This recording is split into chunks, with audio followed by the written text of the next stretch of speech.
Hey there, I'm Mark, in affiliation with Spectrum Pulse, and yeah, Harry Styles episode, and this is Billboard BREAKDOwn. I don't remember. This is one of those weeks that serves up a welcome bit of perspective. I knew Harry Styles was gonna get the album bomb based off the great first week performance, but I'll admit I was shocked to hear that it effectively blew past my album bomb rules to nearly all debut in the top 40. Turns out my rules to make the stream trolling album bombs manageable don't really work in times like this. And I describe it as a bit of welcome perspective because some of the buzz around Kiss all the time, disco occasionally, has not been good. I've got a full review of the album that's live in my Discord as we speak, available to patrons and high-level YouTube members on my main channel. This might as well serve as a companion piece to it. I'm not a fan for my own reasons, but with all the backlash I've seen in some spaces, it takes you out of the fact that the majority of folks are not online like that. They're gonna see Harry Styles following off his Album of the Year Grammy, and they're gonna get on board for the popular follow-up, even if I would be extremely surprised to see any consistent staying power. More on that in a bit. But before we get there, we gotta handle our top 10 where... okay, Choosing Texas by Ella Langley's back at number 1. And it does feel like a margins game at this point, but one where she does have a decisive edge. Not completely dominant on streaming nor the radio, but consistently high enough even amidst an album bomb that truly exceptional sales are gonna put her over the top. And that's something Man I Need by Olivia Dean just does not have at number 2. Her radio is better, but it's also clearly peaked, and she's just not making enough inroads on streaming or sales to seize that top spot. It opens up the margins game for a song like I Just Might by Bruno Mars, only slipping back to number 3 because it now has the top spot on radio and shockingly strong sales, but the streaming fell back considerably post-album bomb. The industry games are going to keep this afloat for a while, and that's kind of concerning. But this takes us to the first of our Harry Styles debuts at number 4, American Girls. He's got no radio to speak of here, but the streaming's excellent and the sales aren't too bad either. It's probably going to be a factor of any sort of residual inertia if it picks up radio. Unfortunately, him losing would lead to advances from Ordinary by Alex Warren holding at number 5. I don't know what to tell you folks, the radio is not getting rid of it that quickly and neither is streaming, and it's wearing on me more every single day. I guess I shouldn't complain, it's holding us that awful remix of Stateside by Pink Pantheress and Zara Larson at number 6. God, I wish there was a better song from them both here. But when the streaming is this strong, it doesn't even matter that the radio is not backing it up. Next we got Golden from K-Pop Demon Hunters, actually up to number 7, more because of losses previously above it than its own success. Radio and streaming have definitely taken hits, but I would also expect thanks to the Oscars it's going to rise a few slots next week. Probably not return to number 1, but it wouldn't surprise me. This will not be the case for The Fate of Ophelia by Taylor Swift. Also up to number 8 due to losses above it. Ironic given the song Responsible, we'll get to that, especially as the streaming and radio are seeing much sharper declines, but that opens the door for our second Harry Styles entry with Aperture returning to the top 10 at number 9. This is an interesting case because while streaming has kind of revived for this, at least this week, the radio run has not been that good. It's getting dumped pretty aggressively on the week of release. That's not promising for long-term industry momentum, especially when I'm not sure the album itself has that major follow-up single to properly match it. And yet, it was still enough to get over Opalite by Taylor Swift, where at this point you can tell they just did the push to get to number 1. They're now dumping it aggressively. A bit more slowly on radio, but especially on streaming.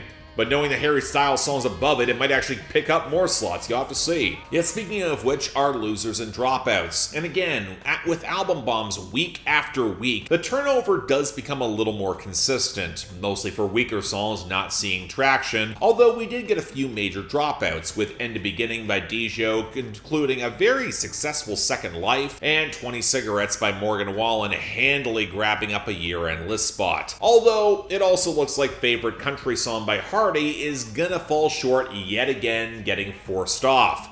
I'm certainly not complaining. But the losers here are an interesting mix, and let's deal with the fact that nearly all of Bruno Mars's album bomb last week stuck around, with the best song from that album being The Only Exit, just my luck. So let's run through them. God Was Showing Off at 67, Cha Cha Cha at 69, Dance With Me at 70, Why You Wanna Fight at 76, On My Soul at 89, and Something Serious at 93. While we're here, I might as well run through the few other debuts that saw losses last week. Fever Dream by Alex Warren down to 40, and BBB by Juvenile featuring Genesis the God at 100. And the rest are continued drops, mostly from older album impact, like Megan Maroney with Beautiful Things down to 58 and Medicine at 84, or Don Toliver with Secondhand featuring Rima at 78, ATM at 83, and Tiramisu at 88. Finally, the last of our Bad Bunny with Ballet Inolvidable at 35, and Nueva Yol at 44, alongside Ella Langley having Dandelion slip down to 60. Genuinely curious what her album bomb could look like coming around in April. That's going to be interesting. Now for our returns and gains, and this is going to be kind of quick in an album bomb week. In the former group, Mrs. Trendsetter by Lil Baby somehow clawed its way back because apparently the American public thought music was getting too interesting, and Elizabeth Taylor by Taylor Swift hit 74 because this is going to be the next big single she's going to try to muscle up to the top, riding the radio.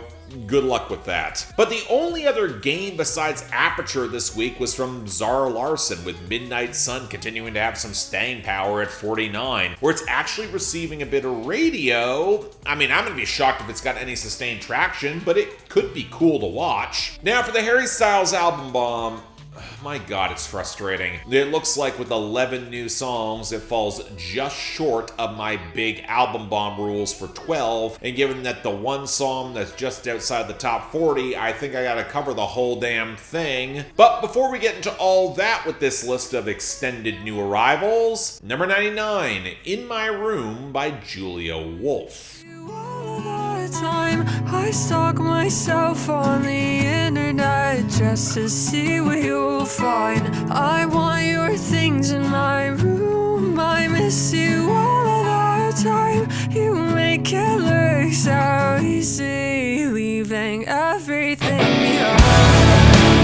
We got two songs we got to get to before Harry Styles, and this was the only one that seriously intrigued me. I haven't been able to get a firm grip on what Julia Wolf is trying to do with her commercial push, especially when we have this song that was first released in March of 2024, and it's only charting now despite this apparently being her best performing song. And am I the only one who hears a little bit of her alto and a trace of Lucy Dacus there, with a slightly wispier presence alongside the down-tuned but polished guitars borrowed from the darker edges of early 2000s alternative pop rock? It's certainly different than anything that's been charting on the Hot 100 recently, which means it's frustrating that I'm not really that impressed with it. Truthfully, I never loved when the women in 2000s pop rock went into this type of minor key territory and didn't quite bring enough muscle or sizzle or darkness in the songwriting or delivery. There is something that feels a half step removed from Evanescence here, and for me, that is not a compliment. Because truthfully, more women than you actually remember actually went there on their albums, especially the deep cuts. People forget how dark an album like Under My Skin by Avril Lavigne was, but with that in mind, given I do remember those songs, 25 years later, this feels like an underwhelming compromise. Even if I think the writing is pretty decent in describing the angst of missing someone who has clearly moved on from you. I like the modern details of stalking yourself online in order to try to imagine what they might see if they still cared, even if they don't, because Julia Wolf identifies how free-spirited this person was in moving on when she just couldn't be like that. Although it does swerve a little too far when you get lines like, "I'd slit my own throat just to see if you'd mourn me," which hits precisely the note of pop emo edginess that really needed something to get nastier in the execution, either the delivery or the production. So not bad by any means. For the kids hearing it for the first time, it's gonna work. I just wanted to like it more. Number 92, Watching Us by Wale and Leon Thomas. Before I was on, before you know what it was, I'm kissing in a club, like it's already love. Don't care who's watching us, don't care who's watching us. Okay, so I've been the one who has said on a number of occasions that Wale is a better crossover rapper, especially with R&B acts, than playing the pure hip-hop game, where I've just never fully been able to buy in. So a collab like this makes all the sense in the world. I'm not surprised it charted, especially following the success of Leon Thomas last year. And when I hear the atmospheric sweep around the guitars and the gentle snap, I was prepared to buy into the vibe, which makes the failures of both men here so goddamn exasperating. Let's deal with Leon Thomas first, because smothering him in auto-tune, that was certainly a choice. It's a bad sign that my first thought on hearing him was, you know, Chris Brown might actually sound better there. And when your first line, in my head, I already had you 1,000 times, when the song is all about loving the chase and flirtation, then making out on the dance floor, not caring about who's watching, that's a really creepy opener. But it's Wale who just keeps getting in his own way here. His flow is good. I like when he gets more melodic on the third verse, but my God, some of the lines here, the finest hypothetical woman I may or may not use as my muse, as if that's complimentary and not self-aggrandizing. Or the single doing numbers, I really want to beside you. The problem is that I actually don't think the concept of the song is bad. Putting a relationship out in public, especially if you're both famous, that could be difficult. But on some level, a song like this should play into the euphoria of being in love, or just not giving a fuck about what anyone else thinks. And it's very clear Wale cares a bit too much about that attention, especially online, because by the third verse he's talking about traveling internationally to places where he's not recognizable so he could enjoy the chase a little bit more, where if they know him, so what? To quote, I'm good being down bad. It just plays more awkwardly than it should. So yeah, it's mediocre at best, really on the cusp of bad. I'm certainly not going back to it. Number 45, Paint by Numbers by Harry Styles. Of learning to paint by numbers, watching the colors run.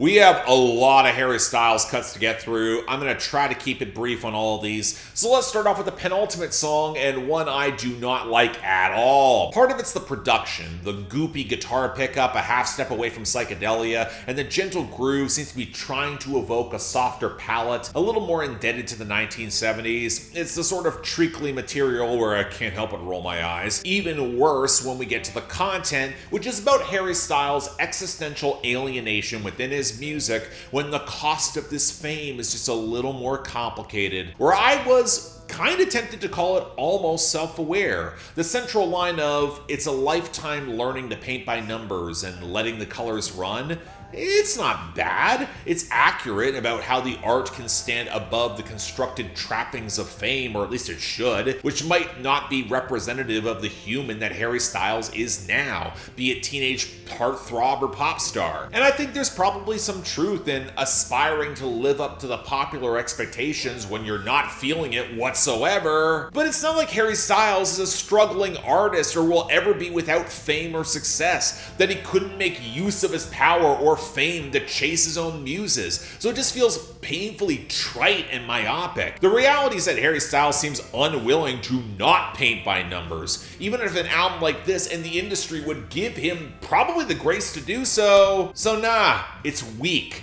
distinctly unsatisfying. Next, number 38, Carla's Song by Harry Styles. It's all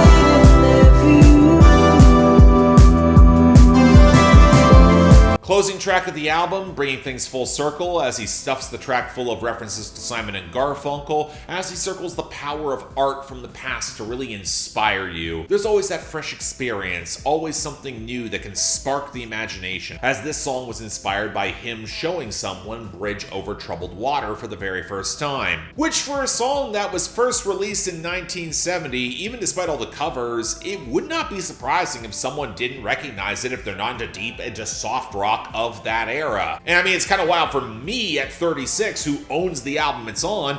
I'm gonna give him some grace there. Honestly, it might be a bit of a self-defeating song because Harry Styles making deliberate reference to the past that specifically without showing he can make anything himself at that standard, it's telling. The brittle gallop gradually picking up layers alongside the chintzy keening analog synth and the gauzy pianos. It's got some throwback charm to a certain era, Paul Simon, but some of it reflects that weird hollowness that circles around the whole album, not helped by Styles and his overdubs sounding so checked out across the song. So yeah, it is one of the slightly better tracks. It's a nice closer, even if I can't pay off that final crescendo, but it's not great. Number 30, Season 2 Weight Loss by Harry Styles. Hoping you will love me now.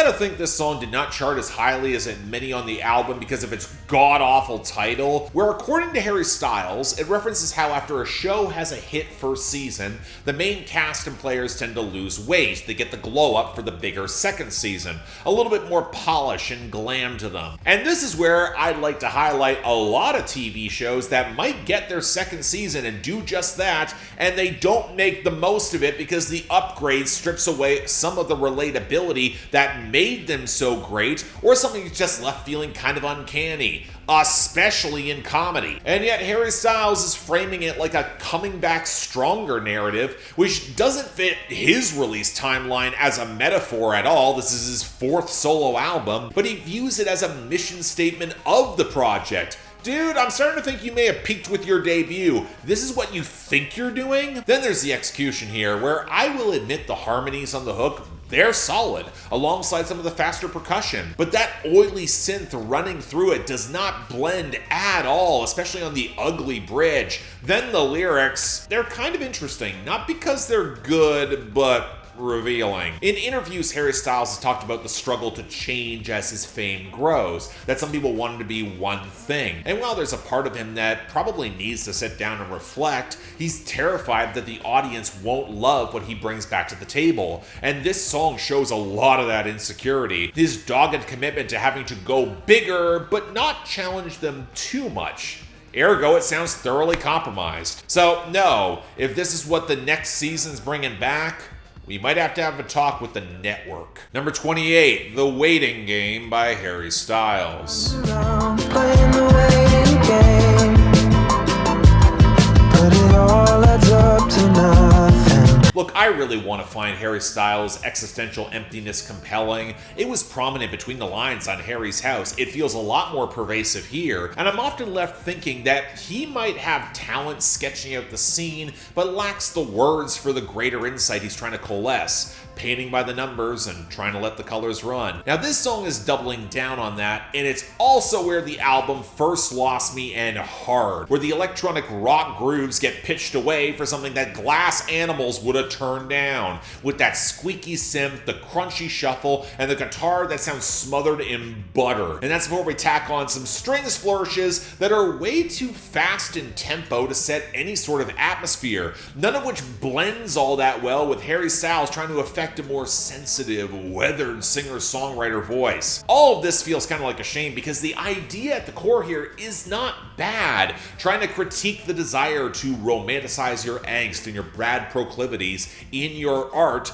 rather than actually change them and grow. But then you realize the song is doing just that, because this is the sensitively self-aware low point in the album that's framed to have him look moody and deep. You're trying to have it both ways, dude, and destroying the momentum of your album as a result. I mean, I get why it's gonna have fans, but I genuinely think this is the worst track on the album, probably one of Harry Styles' worst to date. It all adds up to nothing indeed. Number 26, Dance No More by Harry Styles.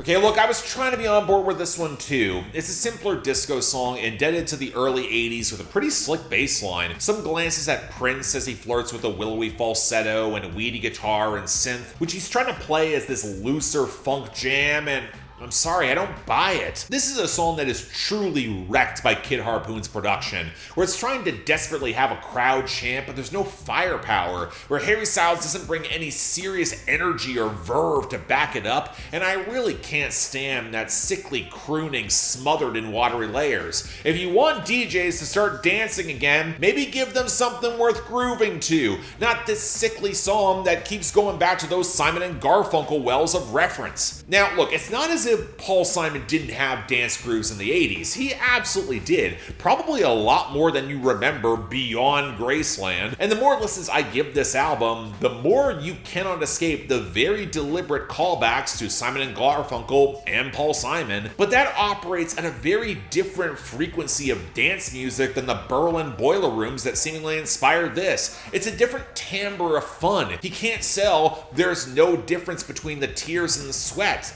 That's a Charlie XCX thing, not this. And when you get a callback like "keep your customers satisfied and live your life," where I just do not buy any attempted irony, yeah, I get why some people don't dance anymore, especially if it was to this. Number 25, Are You Listening Yet by Harry Styles.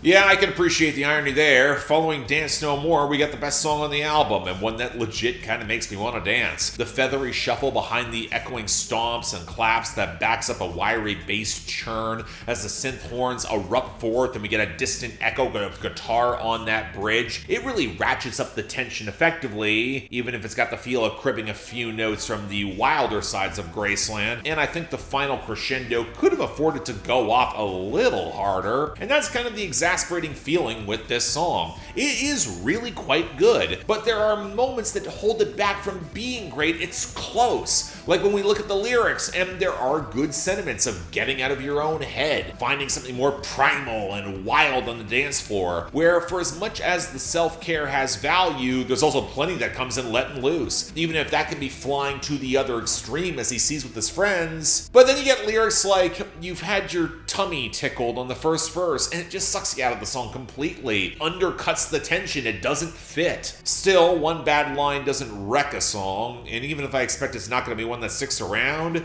if there's one that's worth hearing, I think it's this. Number 23, Pop by Harry Styles.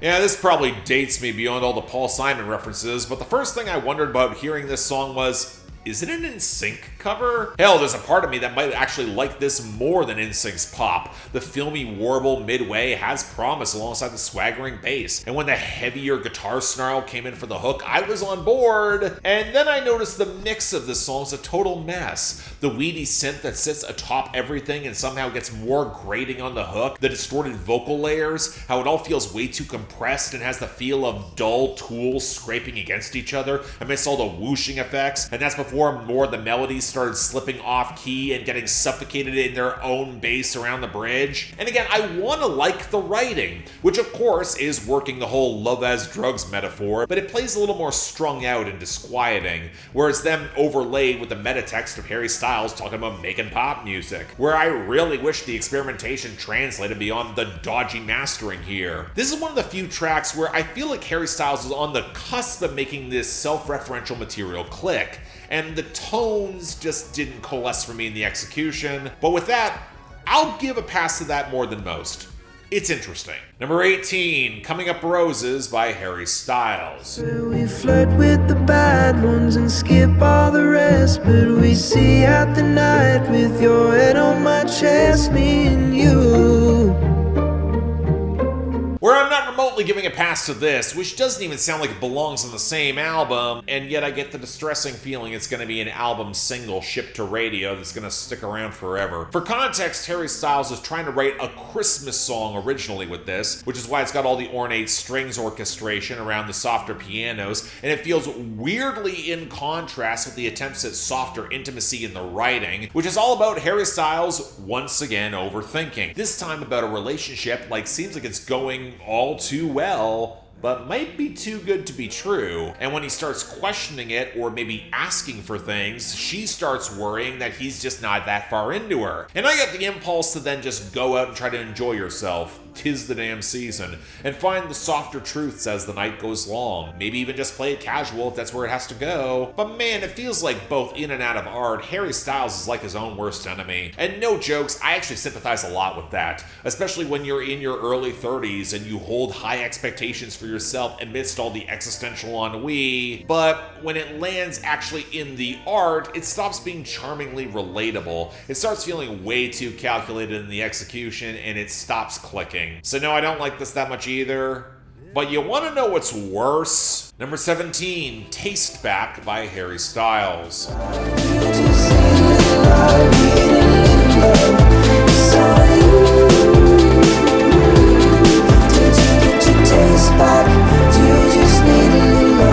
Hot take. The less squeaky clean Harry Styles is, the better his writing tends to be, or at least more interesting. One of the reasons Little Freak is one of my favorite songs of his is because there is that distinctive dickishness that feels more lived in and real. But there's another side to that, and it's this. For one, I hear more of the LCD sound system and the cycling and over-processed weedy guitar juxtaposed with the booming synth bass and the fluttery percussion. Maybe a little of the 1975 in the cadence too, especially with the brittle acoustics on the bridge. And I don't think Harry Styles makes for a bad Matty Healy impersonation, but he's also a little too winsome and yearning to sell the sleaze that's just out of frame that comes together with the tagline, "Did you get your taste back, or do you just need a little love?" Because the content, this is Harry Styles meeting up with an ex who went away to Europe and appears to be reconnecting and pretty friendly with him now, and he's not buying it. In other words, he's writing the sequel to Paris by the Chainsmokers, which is unfortunately a much better song. Not a bad idea here, but doesn't really work. At least for me. Number 15, Ready, Steady, Go by Harry Styles. 2 times is 1 too many. 1, 2, 3 times you're on me, and suddenly ready, steady, go. Okay, this is the other song I unabashedly really quite like from the album, where it seems like if Styles gets his hand on a meaty enough bass groove, and this one sounds terrific alongside the kick, even if the melody is a bit sickly and it feels more like that as we get the wispy vocal effects that eventually get subsumed by distortion as the song really breaks down, well, you'll have promise. I really wish I liked Styles' falsetto more. And again, I cannot overlook the LCD sound system touches here, especially when the song dissolves into an unkempt mess by the outro. But if you're looking for a slightly unstable track all about the emotional imbalance of a new relationship where one might be falling faster than the other, that fits in this lane. Arguably one of the most basic songs on the project, but I'm gonna call it one of the better ones. I'll take it. And finally, number 4, American Girls by Harry Styles. My friends are in love with American girls.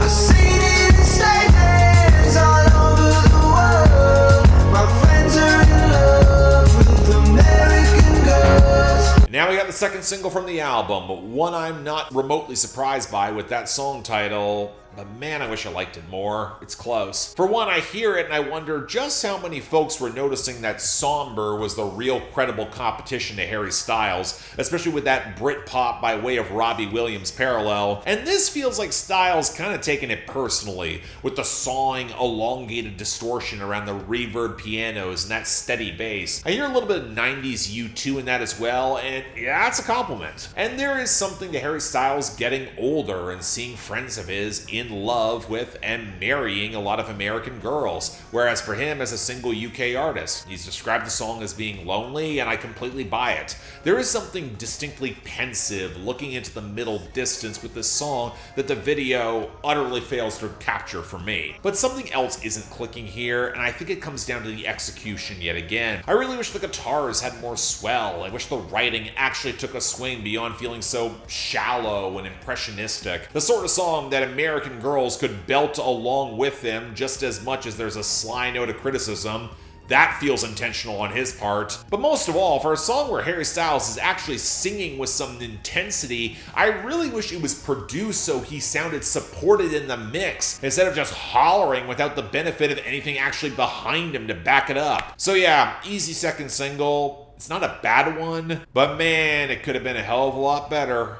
All I'm saying. And yeah, that's our week. Once again, I had more to say than I completely wanted, but the best and the worst, they at least fall out fast, all of which from Harry Styles, with Are You Listening Yet and Ready, Steady, Go as the best in honorable mention in turn, and The Waiting Game and Painting by Numbers as the very obvious worst in dishonorable mentions. My God, those are a mess. Next week, I honestly don't know. It might just be Recovery, but given our luck, it could be Jack Harlow. Brace yourself for that. But until then, I'm Mark. You're watching Billboard Breakdown, affiliated with Spectrum Pulse.